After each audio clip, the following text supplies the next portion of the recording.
আল্লাহ বললেন, ও গোলামেরা শোনো, ওয়াতাসিমু বিহাবিলিল্লাহি জামিআ, ও আমার গোলামেরা সবাই মিলে আল্লাহর রশিকে আঁকড়ে ধরো। আল্লাহর রশি হলো ইসলাম, আল্লাহর রশি হলো কোরআন। আল্লাহ বললেন কোরআনকে আঁকড়ে ধরো, ইসলামকে আঁকড়ে ধরো। একা একা আঁকড়ে ধরলে চলবে না, জামিআ, সবাই মিলে আঁকড়ে ধরো। এই আদেশটা আমাদের জন্য দান করেছেন কে?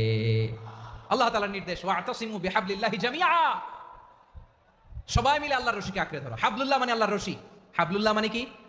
রশি। এই হাবলুল্লাহ আল্লাহর রশি বা আল্লাহর রজ্জু দ্বারা উদ্দেশ্য হচ্ছে ইসলাম। আল্লাহর রশি দ্বারা উদ্দেশ্য কি? তাফসিরে অনেক ব্যাখ্যা এসেছে। এই এরকম পরিস্থিতিতে তাফসিরের সূক্ষ্ম সূক্ষ্ম বিষয়গুলো আমরা শোনাতে চাই, কিন্তু পরিবেশ হয়ে ওঠে না। আল্লাহর রজ্জু বা আল্লাহর রশি দ্বারা উদ্দেশ্য হচ্ছে ইসলাম। আল্লাহর রজ্জু বা আল্লাহর রশি দ্বারা উদ্দেশ্য হচ্ছে কোরআন, কারণ কোরআন আমাদেরকে ঐক্যবদ্ধ করে, ইসলাম আমাদেরকে ঐক্যবদ্ধ করে। চিল্লায় বলেন ঠিক কিনা? এজন্য আল্লাহ বললেন, তোমরা আমার রশিকে আঁকড়ে ধরো, বিচ্ছিন্ন হয় না। আমার দেয়া নেয়ামতগুলো স্মরণ করো। যখন তোমরা ছিলে শত্রু, তোমাদের মধ্যে হৃদয়ে আমি আল্লাহ ভালোবাসা ঢেলে দিলাম, ফলে তোমরা সবাই ভাই ভাই হয়ে গেলে।